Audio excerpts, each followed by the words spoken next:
last season anime. Sonny Boy is the final finalist, and I actually heard from I didn't watch it myself, but I heard that people really rocked with the season finale. So that's a good thing. I'm glad they did.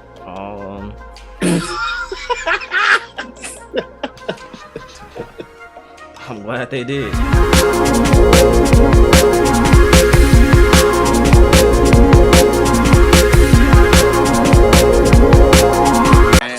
We back, brand new episode of Threes for the. Wrong podcast. Black Otakus of the Culture. My fault. Black Otakus of the Culture. We here, minus DC. He has family things to take care of, but we will miss him. But we here. This your boy Chris J. Got the boy Cam on here. Yo. Trust Ave. Yo. Y'all chill.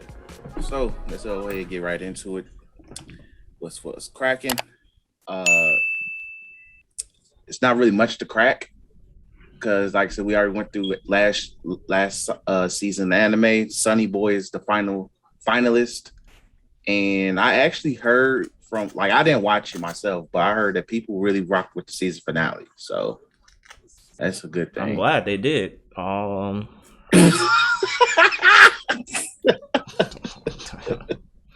glad they did. Because I just watched it. I watched it today, so it's fresh on my mind.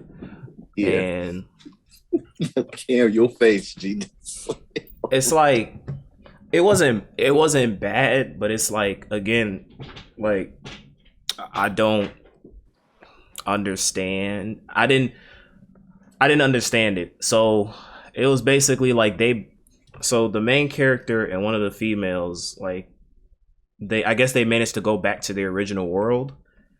And It seems as though he retained his memories of when they got Isekai'd into another world, and he met up with the other girl who was with him. And at first it seemed like she didn't retain her memories, but later on it was she was basically lying to him or something like that. And basically they go back into the process of how they got back to the original world. Bro, when I tell you, I'm trying to summarize this to the best of my ability, but I watched all 12 episodes. I'm literally sitting in front of my phone going okay, what the hell is going on? Because they get off the rocket ship and they tie these ropes to themselves and they start running, and you just see all these it's like a universal expansion stuff, and they keep running into the direction, and then they reach this place where there's a whole bunch of light, because the chick who died, the college theology chick who died, who got turned into a compass, they were like, oh, this is the light that she saw, because that was her power. She could tell the direction of where the light was. And so they clasped their hands together and the world grew dark. And then I guess that's what made them go back to their original bodies or their original selves in the world. And then it turns out that the college theology chick who died actually managed to get reborn, but she has no knowledge of anything that happened. So when the main character met up with her, she didn't know who he was. And I guess she started hanging out with, so it was the character in there who had these godlike powers, and he was a simp for her, but she didn't show him any attention. But in this new world, I guess now they're going together. And then the main character, it ends with the main character talking to the shorty who he escaped with, and they're like, oh well, we can't change the world, but this is the future that I chose. And then he walks off, and then the show ends with him saying that yeah, we can't change the world, but I'll live this life to the full. I don't know. If I were to give the finale a rating, if I were to give the entirety of the anime a rating, I'd give it a 7. I give it a 7. I give it a 7 out of 10. The finale was, I'm telling you, it's one of those things where if there are Sonny Boy fans listening and you're mad at me, Because like, oh, you just don't get it, bro. I don't get it. And even if you explain it to me, I'm gonna look at you like, who cares? Like, because if the overall message of the story that they're trying to tell me is you can't change the future, but you can choose the future that you want to live in. Okay, I guess. But like, it's one of the like watching that show just reminded me of like, me and Detro have been in the parties and we've been talking about this, which has been kind of funny.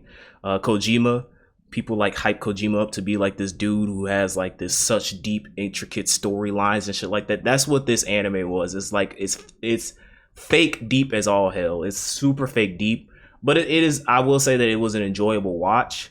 But yeah, that ending made zero sense. It made no sense to me as far as the message that they were trying to say and everything that had happened afterwards. Like, I guess they got what they wanted, but they didn't. But they chose that for a reason. So that was the Sonny Boy finale. There's not going to be a season 2, thank God. Wait, there's not gonna be a season 2? Why? There's no need for a season 2. Like, I mean, unless they get Isekai'd again for some reason, which would be dumb. Oh, or if it's like another get out the isekai. Cool. Or if they like do another group of kids who get isekai, but I don't want to see that again. Yeah, so that's that. I could talk about Titans real quick, because Titans was really good this week. Once again, this is another episode of just bad decisions. Not on the Titans end, actually. The Titans are actually playing it really fucking smart. It's everybody else around them. So first and foremost, last episode, Starfire kind of let loose the I call it the Giga toxin that Jason Todd and Scarecrow pretty much made into the water, because Scarecrow tricked Starfire to burning the Gotham water pipeline or some shit. I don't know. And now the Jigga's in the water, so niggas just randomly tweaking. So they all gonna become Titans? No, they're not gonna become Titans. Like, no, they're just cuckoo. So Gotham City's already kind of in riot mode all the time. Now it's in super riot mode. So if you play San Andreas, you know how the riot sheet is. That's Gotham right now. So this proceeds, and this is kind of funny that literally that niggas don't recognize Scarecrow's voice, or they're going to just randomly buy what Scarecrow's trying to sell them, because Scarecrow then makes a PSA saying that this is the Titans' fault that Gotham's in hell. Though Gotham's been in hell. Batman's not here. Our hero is Red Hood. And I was like, nigga, I think some people have seen Red Hood murder people. So I don't know. It's Gotham, so I wouldn't put it past them. Yes. So now Scarecrow in his PSA of literally vote for Red Hood said there's a bounty specifically for Nightwing. I don't know why specifically Nightwing and not just the Titans as a whole, but he put a $50,000 bounty, which is to me low, really fucking low. If you're trying to go ahead and attack probably the most dangerous man in Gotham since Batman isn't around, and his homies, who's going to be guarded by his homies, which involves 2 aliens, a nigga that could turn to a tiger, and also the spawn of Superman and fucking and Lex Luthor. So $50,000, I'm gonna need more than that if I'm gonna keep it real. If I'm gonna go ahead and try to capture Nightwing. Stupid. So the Titans is like, all right, we're just gonna figure something out. We're out the bam. Starfire's like, hey, Nightwing, don't go outside. We'll take care of what's going on. So they pretty much looking out for him. So they show Gotham riding. They go to Red Hood. Some random nigga who works for Gotham City Police is going to made a deal with Red Hood to take the $50,000, and pretty much the Titans are going to just turn themselves in to Gotham City PD, wipe the So Titans say, all right, we're gonna go turn ourselves in because I think Barbara Gordon had a role in it too. So she's like, just turn yourselves in, y'all be fine, you guys will be out, whatever. It's over with. Tell me why the Gotham City police, the guy who took the $50,000, he is acting like a racist cop in every way, as in he's being overly aggressive. He has the other guards acting overly aggressive. I'm like, bro, y'all like, gee, you're making it very obvious. Don't forget you have the son of Superman who can solo you easily, all of y'all, and take this whole building out. So, buddy, so the Titans just like, hey, y'all gotta chill. Y'all gotta chill. This leads to a cop shooting Blackfire. Get it? Because she's black.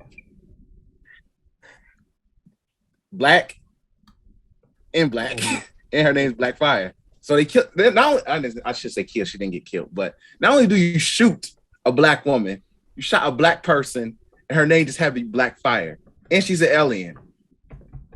That's a quadruple jeopardy. So they at that point. Do we know the full background of the situation? This is for $50,000. They're doing this for $50 I'm just saying, $50,000. Did Blackfire do anything to provoke? No.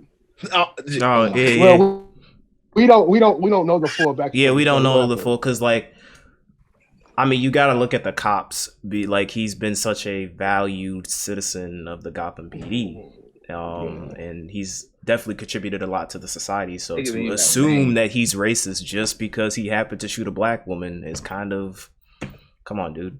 Stop acting like such a radical left. Either way, you shot Blackfire. That pisses off Superboy. He literally, I think he was about to laser beam somebody. His eyes literally glowed red. He was about to laser beam somebody's head off. He didn't. He just literally started whooping all the cops' asses again.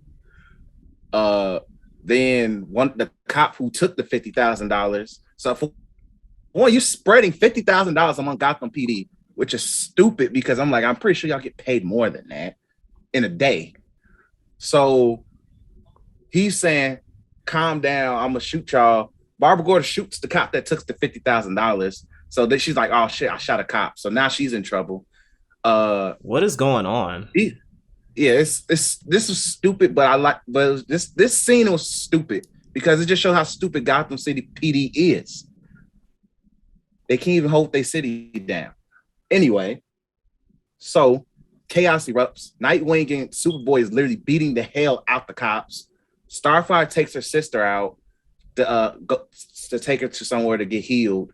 Beast Boy turns to a tiger and runs away for some odd reason. So they're all separated.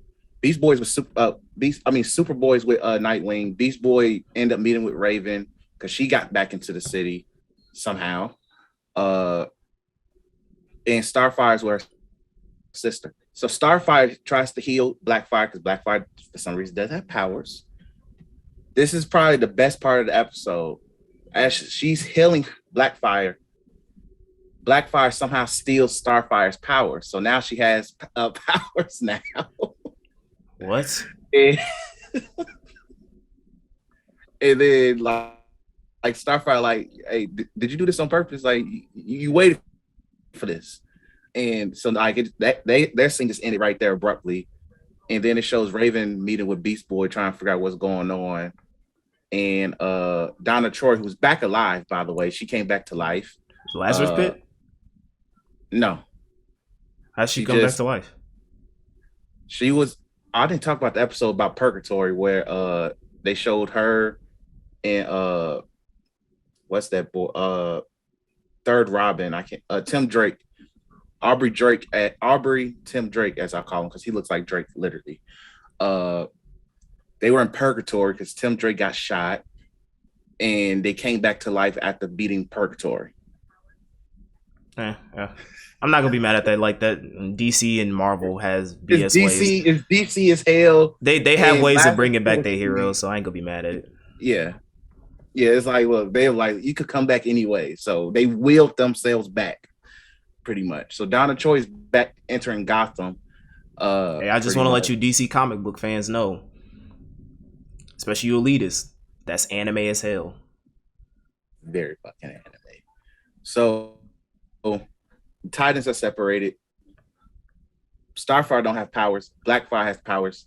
Nightwing and Nightwing and Superboy are trying to figure out how to get Gotham to calm down. And Barbara Gordon is now getting arrested for shooting a cop, her own cop, because he was wasn't literally listening to her listen to his boss, pretty much, which is ass backwards. Because I'm like, gee, if you're fucking up, you're fucking up. But so Gotham's in hell, pretty much. And funniest part of the whole episode was that Scarecrow walked into Batman's house with Jason Todd and just literally said, "Nice place, nigga," like Rick James on the Dave Chappelle skit. Drank his liquor and literally said, "Oh, I'm about to take over Bruce Wayne's house." And that was this week's episode of Titans. I'm just saying, like, Scarecrow's doing that, G. That's hey, man, he put the toxins out, G. He put the toxins out. What can I say? The moral of the story is don't do drugs. No, the moral of the story is you're in a comic book universe. Never the golden rule, never cooperate with cops. They suck. Literally. Especially Gotham cops. Gee, $50,000 to try and take down the Titans is not worth it. Even like it's like with Gotham especially, like that whole city is always gonna be a shit show. Like it's the New York of DC, bro. Like it's never gonna be a good. Like, I'm just confused. Like that, like I was just like stupidity. So like now the cops have to fight angrily jigified citizens and criminals. Plus, why I worry about the Titans because you just literally made an enemy out of them for no reason. So they fucked themselves. So that was this week's episode of Titans. We'll talk about what's upcoming with this upcoming season anime real soon. Sick, yeah. I'm too sick. I'm too sick. I'm too sick. I'm going sick. I'm going